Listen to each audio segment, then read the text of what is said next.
Peg Morrison is with NAMI. She's the Ohio Director of Programs. And one of the presentations we wanted to do was, and to start off with NAMI, because from the day I started this project, from the day I started doing any work on mental health, I have partnered with NAMI from the beginning. They have been tireless in all of the things that they do, the programs they offer. They've been absolutely essential to our crisis intervention training and expansion, and I have just thoroughly enjoyed the relationship with them. And so we wanted to start with, they offer a lot of free programs and not everybody knows about them. So Peg is going to share with us some of those. All right, thank you. All right, well, thank you so much for being here. And I wanted to say, I've lived in Columbus for 3 years, and for about 15 years prior to that, I lived in Northwest Ohio.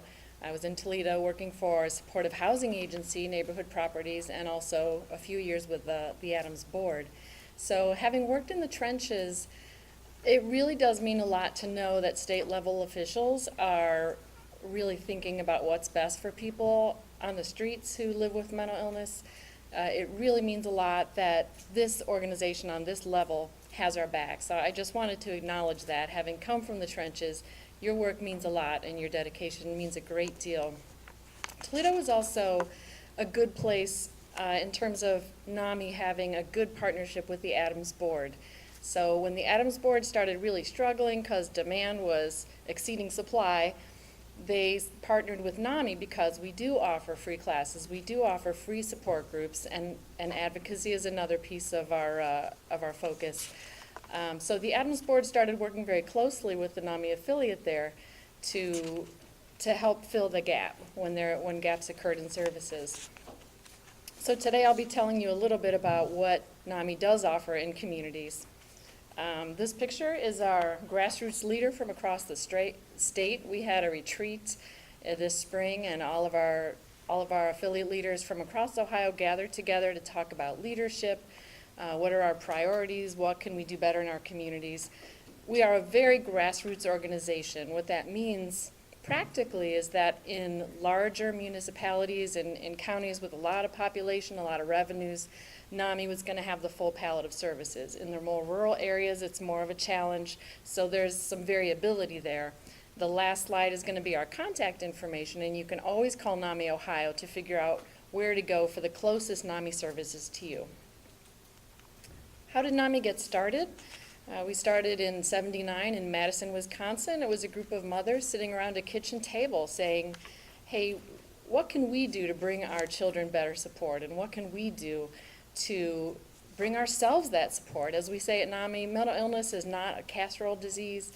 It's not a situation, my son went to the hospital with a psychotic break, he has schizophrenia. Neighbors don't flood to that house and say, what can I do and how can I help? It's awkward. I think we're getting much better as a community, as a society, but still there's a standoffishness and this feeling of tension. I'm not sure what to say, so maybe I'll say nothing. They started holding support groups in the Madison, Wisconsin area. It kind of spread like wildfire. They decided after several years, well, we'll try having a national convention, see how many people we get. They expected 30 and they got 300.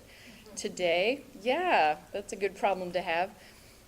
Today, NAMI is the largest grassroots network on the topic of mental health. We've got 1,100 affiliates in all the states. Okay, so what is the NAMI Ohio mission? We're working to improve the quality of life and ensure dignity and respect for folks who live with mental illness and their loved ones. It's very simple. Our core beliefs. We believe that mental illnesses are like physical illnesses. They're brain disorders. They're very real. Obviously, in this room, we know that the myth of it being character flaw, poor upbringing, those are just myths. Stigma, however, is very real and has horrible consequences. It makes recovery more difficult. On the other hand, education and support for folks who live with mental illness and their loved ones leads to better outcomes. And we're proud to say that's why the NAMI Family to Family class is a best practice and evidence-based service according to the U.S. Department of Substance Abuse and Mental Health Services Administration, otherwise known as SAMHSA. Our focus, as I mentioned, it's a three-pronged focus: advocacy, education, and support. On a larger scale, what we have is public education and information efforts. Our executive director at NAMI Ohio, Terry Russell, is a very visible spokesperson for mental illness. He's the voice of mental illness, as we say. And honestly, in Toledo, when I was personally struggling with my own mental health challenges and working in the trenches, I remember reading quotes in the newspaper about Terry Russell and his comments as an advocate, and it meant a lot to me. So it comes from the heart. The NAMI website is an excellent tool on the national level, NAMI.org. You can find out lots of good information about each mental illness. There are fact sheets that you can print out, and more information on the programs that I'll be discussing in just a second here. The NAMI Ohio website has similar information and is very focused on state issues, what's happening on the state level, like this task force, to improve life for folks with mental illness and families. We also have a helpline that's available. We take about 5,000 calls a year. And those aren't just phone calls. Those are long conversations. Those are listening to a person who's been isolated, who's been struggling. Maybe they're on a waiting list, or they just don't know what to do with a very difficult interpersonal situation that is the result of mental illness. I just spoke with a woman yesterday whose daughter was yelling at her and confronting her in a really intense way, and she's actually afraid to have her daughter in her own home. So referrals, resources, and listening goes a long way with these calls. We spend a lot of time on those. And our social media presence. Our direct impact is about 1,500 to 2,000, and with likes and shares, there's always that ripple effect. Social media is a beautiful thing that way. So peer education and support activities for individuals and family members. At NAMI, we essentially have two tracks to our free classes and support groups. We have a track for the individual who lives with a mental illness, and we have a track for their loved ones, their friends, their family members, partners. The reason we do that, I'll give you an example. We had a training once for a facilitator, support group facilitator, and it was a mix of folks who live with the illness and family members. And the mother was saying, I've struggled so much with my daughter. She was talking about her disappointment, her frustration. Another woman in the room listened to that and really felt that she was hearing her own mother speak, her own mother vent about her. And she really broke down in that situation. And we realized, for the purpose of allowing a safe space and perfect candor, it's really good to keep those groups separate, if at all possible. So that's why we have separate tracks. Our Family to Family, it's our flagship program. That is a 12-week class for family members and loved ones. They meet weekly for a couple of hours. And again, this is an evidence-based practice. As part of my work for NAMI Ohio, I look at the evaluations for these classes. I hear people talk about them, and I've heard this class saved my life because it saved my relationship with my mother. A very common theme is, I realized I'm not alone. I realized I'm not alone. And there are resources in the community that can help people like me, that can help my family that I never knew were there. Okay, our counterpart to the Family to Family class is peer-to-peer. It's very similar. The curriculum is a review of basic mental illnesses, a listing of the disorders, what they look like. How can we communicate in a way that diffuses tense situations? And people learn to share their story. There's one whole class dedicated to folks sharing their personal story. And that's a really powerful class. That's the session that brings people together, that helps them bond. That's where that I'm not alone feeling comes through. And there's something about saying your story out loud to a room of people who accept it and validate it. It's a very healing and a very powerful recovery tool. So peer-to-peer and family-to-family are basically parallel models. NAMI Basics, this is a shorter class, it's 6 weeks, and this is geared to families of children who were diagnosed prior to age 13 with mental illness, or who show symptoms of mental illness before the age of 13. These parents have a special set of challenges. How do I identify what's really going on with my child? How do I know Am I overreacting to the behavior? Is this normal childhood acting out, or is this a child who needs professional help? Once they get past those questions, what is an IEP, an individual education plan? How do I go to schools and counselors with confidence? There's a lot to it. How do I know what my school should be doing for my special needs child? So NAMI Basics is a godsend to parents in answering those questions and also getting support, realizing they're not alone. NAMI support groups, they're operated differently from traditional share and care groups. We have a very rigorous 2-day training for all of our support group facilitators. NAMI is very much into academics, and they want our services to be evidence-based.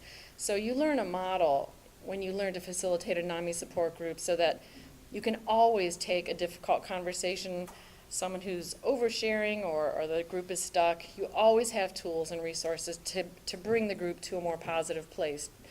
And that's a really important piece. I also want to point out, we refer to our services as peer services, and for NAMI, that means that everyone in the room is wearing the same hat, is on the same footing. Today, the word peer is evolving into another word for person with mental illness, and that's perfectly fine, consumer, whatever language you prefer, but for NAMI purposes, when we say peer, we mean the more general sense of the word.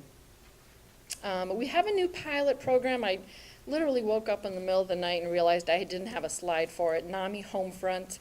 And of course, Tom Craig, who's funding our development efforts with Homefront, is here, so it's great when things work out perfectly like that. The slide is missing.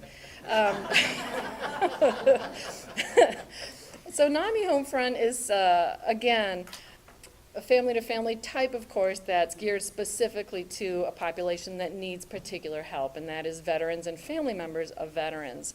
It's got a special focus on PTSD, and it takes an approach that honors the culture, the military veteran culture.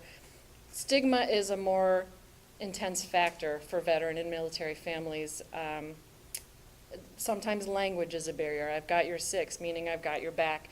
Different ways of communicating, and NAMI Homefront does a great job of tailoring the NAMI approach to those families.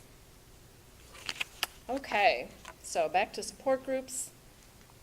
Our family support group, that's for family members, friends, loved ones of folks with a mental illness.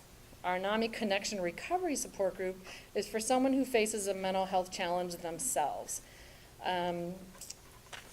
Many people wear both hats. I'm a family member and I have a mental illness myself. Which group do I attend? You can do both. It just is a matter of remembering which hat you're wearing and remembering what people are going to be sharing in that group. Will it resonate with you, and sort of operating, making sure that you're doing self-care and going to the group that's right for you, that you'll be comfortable and finding the right fit. And this is true of many support groups. A key foundation is sincere, uncritical acceptance. Advocacy. This is a big piece of what NAMI Ohio does. It's probably one of our more visible pieces because our director, Terry Russell, is so strong in this area. So in terms of raising awareness and combating stigma, we've done a video in conjunction with the Attorney General's office with funding from them. We've had a conference around criminal justice and mental illness, how they interact, and teaching people about why mental health courts, why having a focus on mental health and diversion programs are so important. For a time, we had a NAMI RV, this enormous RV with a wrap. It was sort of our traveling billboard. We traded that in for a more cost-effective NAMI car recently, so it's in the parking lot now if you'd like to have a peek. This year's campaign is bringing mental illness out of the shadows, and we'll be really putting a focus on mental illness all around the state. We're very excited about some of the local events that are going on, and they reflect the individual flavors of our local NAMIs. In Springfield in October, we'll have a Saturday where one tattoo studio is doing free semicolons. You may be familiar with the semicolon movement, that it represents life after a suicide attempt, that semicolon is a continued thought in terms of grammar. The sentence goes on, the story continues and evolves. A semicolon tattoo represents a celebration of that recovery-oriented thinking. And we also, at NAMI Ohio, celebrate and honor the smaller events that our local affiliates have. The top right image is from our Wayne Holmes affiliate. They do an annual dinner each year that's very special, and we try to support them with our presence there, and they support their communities by spotlighting mental health and the people locally who champion it. Presentation programs. 2 of our presentation programs are geared specifically to schools, parents, and teachers as allies, and Ending the Silence. We have speakers go and share their personal story. I had a suicide attempt and I survived. I saw this in my child and this is how we got help. Ending the Silence is really important because we go into junior high and high school courses and we share that story with kids. We have a young presenter who shares a recovery story with the young folks in the audience, and they say, you know, you have friends, you have confidants, and you have that circle of trust. You don't want to break any secrets. However, this is a secret you don't want to keep. If someone is threatening harm to themselves or others, you cannot keep that secret. It's better to have an angry friend than a dead one. And there are many other messages about getting help and resources. In Our Own Voice, that's our popular NAMI program, especially in the Cleveland and Cincinnati areas. And that is a person with a mental illness sharing their recovery story. This is how it can be done. It's a nice mix of informational video and personal testimony. Okay, and of course, NAMI has special focus groups and coalitions on the national level. How can we do a better job of reaching special populations? They might have different needs in terms of stigma, in terms of language, and we do focus on the African American, Native American communities, Latino. We have some Spanish-speaking support groups and classes, especially in Cincinnati and Columbus, a couple in Toledo as well, the GLBTQ community. We work very hard to speak the language and reach people where they're at. NAMI Action Centers, child and adolescent, legal support, special needs, a lot of information, veterans, of course, very complete information on resources available for these groups at NAMI.org. So how can you find out what specifically is happening in your part of the state or get your general questions answered? Contact us at NAMI Ohio. We have a general helpline. Anyone who picks up that number, 614-224-2700, can help you. We also have a good website. And I have additional copies. If you're interested in having these slides, I have a pile on the table there. Or give us a call, check us out online. Thanks.